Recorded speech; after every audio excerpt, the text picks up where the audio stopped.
Hi, it's Steve. Today we'd like to show you how to change the silverware basket on your dishwasher, and it's a really easy job and you won't need any tools. Let me show you how we do it. So we'll start by opening up the dishwasher door.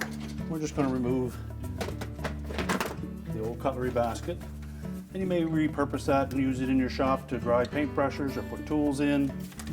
You'll find some purpose for it. Obviously, to install the new one, we're just going to set these keyhole slots over these T-pins.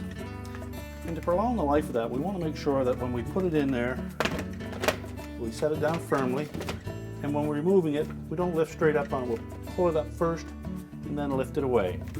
And also take care when putting your utensils in there that you don't just drop them in, because it will tend to break the bottoms out of the grills on the bottom. Set it in place, slide it in, and your repair is complete.